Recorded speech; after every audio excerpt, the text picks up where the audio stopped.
Baiklah, selamat siang anak-anak sekalian. Siang, Bu. Oke, hari ini temannya apa hadir semua? Kalian hadir semua hari ini? Tidak, Bu. Ada yang tidak hadir. Satu orang yang nggak hadir? Gita, Bu. Gita, Oke, nanti. Rospita, Bu. Oke, nanti untuk sekretaris, jangan lupa diisi absennya yang tidak hadir, dibuat tidak hadir ya. Nah, pada hari ini kita akan melanjutkan pembelajaran kita pada mata pelajaran pemasaran global. Sebelum kita memulai pembelajaran kita ada baiknya kita berdoa menurut agama dan kepercayaan kita masing-masing. Berdoa dimulai. Berdoa selesai. Nah, gimana nih kabarnya anak-anak sekalian? Sehat semua kan? Baik. Sehat, Bu. Ya, setelah kurang lebih 1 bulan kita mengikuti pembelajaran secara luring di sekolah, sekarang kita kembali dipertemukan pada pembelajaran secara daring pada Zoom meeting kita ini. Nah, pada hari ini kita kembali lagi pada mata pelajaran pemasaran global. Untuk materi hari ini ialah berkenaan tentang komunikasi pemasaran global. Nah, sebentar ya, sebelumnya Ibu akan share screen. Apakah slide itu kelihatan? Sudah, Bu. Loading, Bu.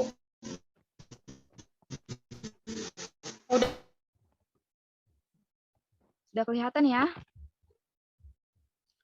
Nah, pada kali ini kita akan masuk ke materi kita selanjutnya, yaitu pemasaran global, dengan submateri yaitu komunikasi pemasaran global.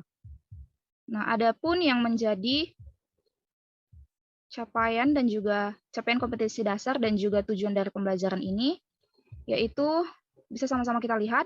Yang pertama itu kalian sebagai peserta didik diharapkan mampu memahami pengertian komunikasi pemasaran global, serta diharapkan mampu memahami faktor-faktor yang mempengaruhi keberhasilan komunikasi pemasaran global. Untuk tujuannya sendiri, agar kalian sebagai siswa dapat menjabarkan pengertian komunikasi pemasaran global, serta memahami faktor-faktor yang mempengaruhi keberhasilan komunikasi pemasaran global tersebut. Anak-anak sekalian kameranya jangan di-off-kan ya, semuanya on kamera. Supaya kita bisa saling berdiskusi. Kalian juga dapat mengetahui pembelajaran kita hari ini. Wifi saya gangguan, Bu. Oke, selain Zeni, semuanya on kameranya ya anak-anak. Baik, di sini kita akan melanjutkan materi kita.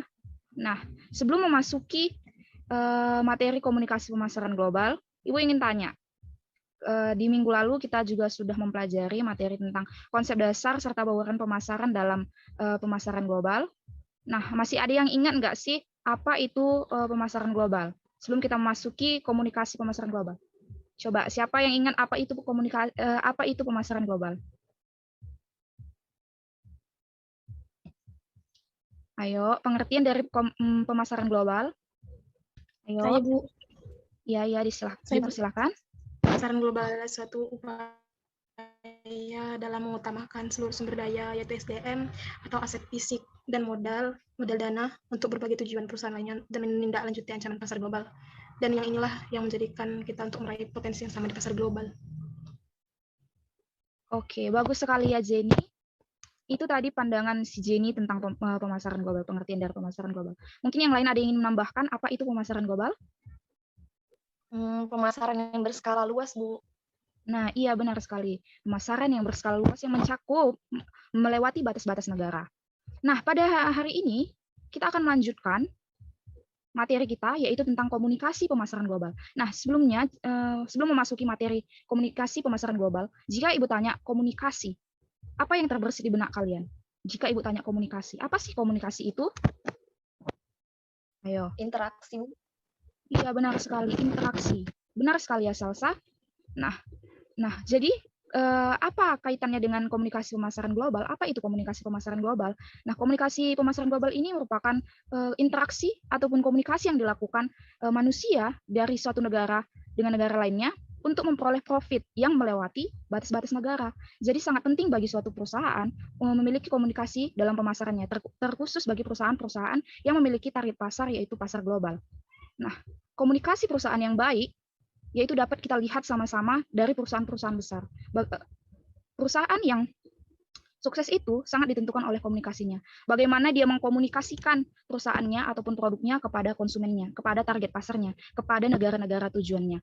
Nah, coba siapa yang tahu komunikasi perusahaan mana yang baik sehingga yang membuat perusahaan tersebut diingat selalu oleh konsumennya? Contoh perusahaan apa?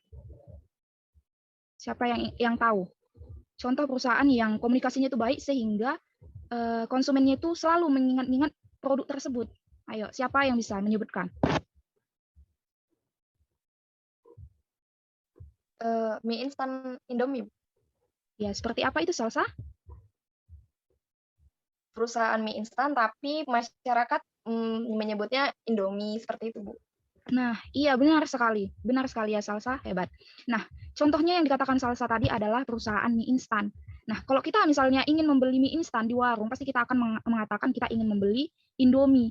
Padahal kita ingin membeli mie instan. Di warung itu pun belum tentu kita akan memilih merek Indomie, tapi kita mengatakan kita ingin membeli Indomie. Layaknya juga pada perusahaan air mineral. Jika kita ingin membeli air mineral di warung ataupun di toko, maka kita mengatakan kita ingin membeli Aqua. Nah, itu merupakan contoh perusahaan yang sukses dalam mengkomunikasikan perusahaannya ataupun produknya sehingga selalu diingat oleh konsumennya. Nah, sampai sini ada yang ingin ditanyakan, apakah sudah paham? Jadi kita harus pelan-pelan memahami bagaimana komunikasi pemasaran global ini sehingga kalian pun dapat mengetahui seberapa penting sih komunikasi ini dalam pemasaran global. Sampai sini ada yang ingin ditanyakan? Tidak ada, Bu. Oke, jika tidak ada kita lanjut ya. Ibu anggap kalian sudah memahami materi tentang pengertian komunikasi pemasaran global.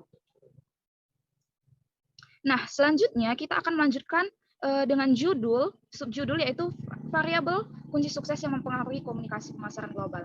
Jadi banyak sekali variabel-variabel yang mempengaruhi suksesnya komunikasi pemasaran global ini. Nah, di sini kita mengambil yang pertama itu adalah budaya. Kenapa budaya dikatakan sebagai faktor kunci keberhasilan dalam komunikasi pemasaran global? Nah, jadi bagi suatu perusahaan itu harus memahami budaya-budaya dari negara tujuannya, negara sasarannya. Nah, contoh perusahaan apa yang selalu ataupun sukses dalam memahami budaya ataupun kebiasaan-kebiasaan negara tujuannya? Ada yang bisa kasih contoh? Sehingga perusahaan tersebut sukses ya, diterima di berbagai negara. Ada yang bisa kasih contoh? Perusahaan KFC, Bu. Seperti apa itu, Salsa? Kalau di Indonesia kan KFC-nya menggunakan nasi, sedangkan kalau di budaya Barat itu menggunakan roti atau sebagainya. Gitu. Nah, iya benar sekali yang dikatakan Salsa. Bahwasanya perusahaan KFC itu merupakan perusahaan besar sehingga dia memahami adat kebiasaan yang negara-negara yang menjadi tujuan pemasarannya. Dia memahami bagaimana adat kebiasaan, budaya, pola tingkah laku daripada negara sasarannya sehingga dia menjadi perusahaan yang besar, diterima oleh berbagai negara gitu. Jadi kalau misalnya KFC di Amerika Serikat sendiri itu bakal disajikan dengan roti, ayam goreng disajikan dengan roti. Nah, sedangkan di Indonesia bentuk dia mengadaptasi budaya yang ada di Indonesia, dia menghadirkan produk ayam goreng dengan nasi sesuai dengan kebiasaan masyarakat Indonesia yang nggak kenyang kalau nggak makan nasi, seperti itu.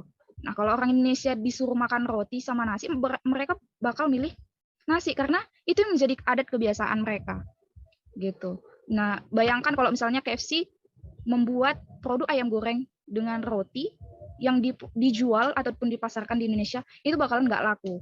Mereka nggak akan bisa menjadi perusahaan yang besar, nggak akan diterima oleh negara-negara yang menjadi sasarannya. Begitu juga pun di negara-negara lain, gitu. Jadi perusahaan ini memang harus memahami yang namanya budaya, kebiasaan, nilai-nilai yang ada pada negara tujuannya, seperti itu. Kira-kira kalian bisa memahami faktor variabel yang mempengaruhi komunikasi pemasaran global, kunci suksesnya itu adalah salah satunya adalah budaya. Sampai sini bisa dipahami anak-anak? Bisa, Bu. Bisa, Bu. Dari pemaparan Ibu tentang komunikasi pemasaran global, masih adakah yang ingin kalian tanyakan atau masih ada pemaparan Ibu yang kurang kalian pahami? Bisa ditanyakan ya. Ada yang ingin ditanyakan atau sudah paham semua? Oke. Kalau sudah paham, dari pemaparan Ibu tadi, Ibu ingin tanya, kalian Coba, bisa nggak kalian simpulkan dari pemaparan itu tadi? Ayo, kasih kesimpulan tentang materi komunikasi pemasaran global. Oke, Salsa, silakan, Nak. Jadi komunikasi pemasaran global adalah sarana di mana perusahaan berusaha menginformasikan, membujuk dan meningkatkan konsumen secara efektif apabila melibatkan aspek-aspek komunikasi di dalamnya. Oke, bagus sekali, Salsa. Ada yang ingin menambahkan lagi? Oke, jika tidak ada yang ingin menambahkan lagi, maka kesimpulan dari materi kita pada hari ini ialah komunikasi pemasaran adalah sarana di mana perusahaan berusaha menginformasikan, membujuk, dan meningkatkan konsumen secara langsung maupun tidak langsung tentang produk dan merek yang mereka jual. Sedangkan komunikasi pemasaran global merupakan efektivitas komunikasi pemasaran yang melewati batas-batas negara. Bentuk utama dari komunikasi pemasaran yaitu personal selling, advertising, sales promotion, dan public relation. Variabel yang mempengaruhi komunikasi pemasaran global yaitu budaya dan media. Nah, demikian pembelajaran kita pada hari ini. Demikianlah pembelajaran kita pada hari ini.